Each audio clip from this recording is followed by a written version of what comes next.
Congress is beginning to piece together the events leading up to the attack on the Capitol nearly 2 months ago. Earlier this week, Congress held its first major hearing on the security failures the day of the attack. Many claimed it was un-American. Some expressed shock and disbelief over the actions of protesters.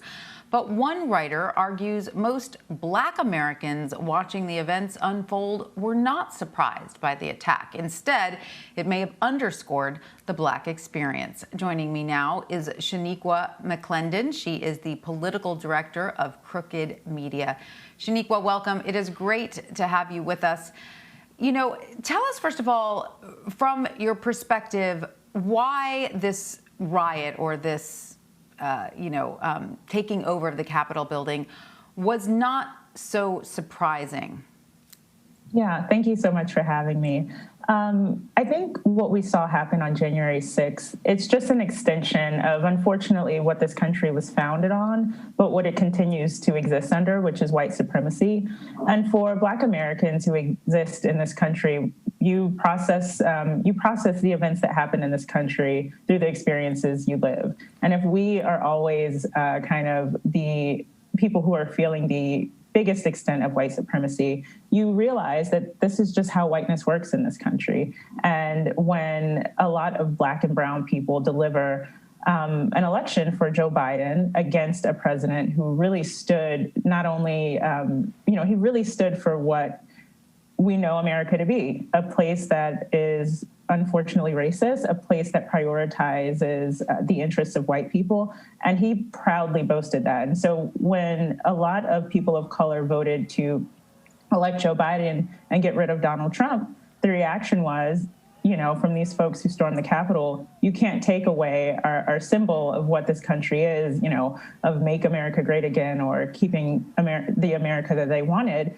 But I think we, in our personal experiences, know that the America that really exists is one that will fight very hard to keep white supremacy alive. And in the article you wrote, you walked the reader through some racist experiences you yourself encountered at the hands of white people. How did those experiences contextualize the attack on the Capitol for you? Yeah, I think a lot of people think that what happened at the Capitol is very separate from some of the actions that they participate in or maybe their family members do. But at a very young age, I experienced someone calling me the N-word. And you don't get from that type of experience in middle school without some seed being planted that as a white person, you are supposed to walk through the world at the top of the social hierarchy, if you will.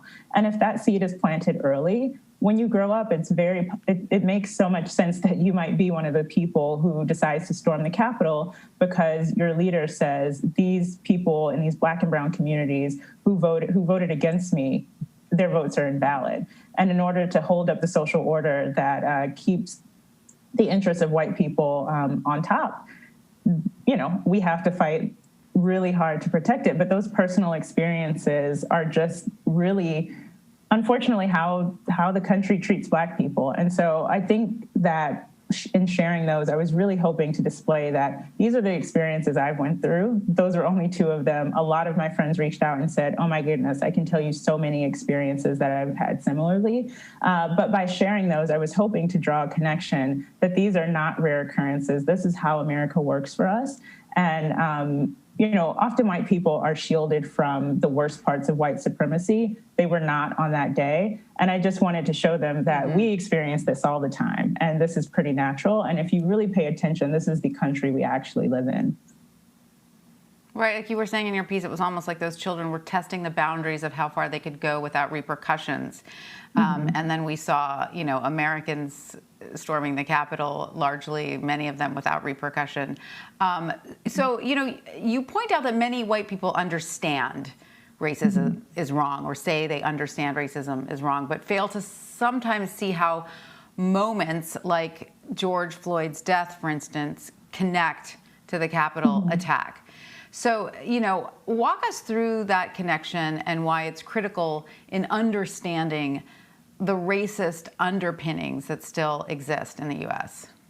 Yeah. So generally, white supremacy is a belief system, one that requires our social order to ensure that white people kind of exist among everyone else. And these beliefs drive actions. So, I even think back to the college scandal that we saw a couple years ago where parents were paying admissions counselors and school officials to get their kids into school. I mean, that's a behavior that feeds into the belief that white people are entitled to specific things like access to education. But even, taking a step back from that, inaction sometimes can hold up white supremacy. So you look at some of the Democrats and most Republicans who felt that no action should be taken to hold Donald Trump accountable, to hold some of the senators who incited this insurrection accountable. That is part of upholding white supremacy, because if you just look 6 months prior at the protests we were seeing in response to George Floyd's death, not just George Floyd, a lot of Black Americans who had been killed by police or in racial violence, you saw a lot of condemnation of the property damage that was happening. We didn't see, there were, and going back to that point of white people understand this is bad, they said, what happened to George Floyd is bad, but don't mess up the property. And that is not the conversation we heard after the Capitol. So it's all of these behaviors or lack of behavior in action that helps uphold this social order. And that is what is the through line through all of these things. Shaniqua McClendon, thank you so much for joining us. We appreciate it. Yeah, thank you for having me.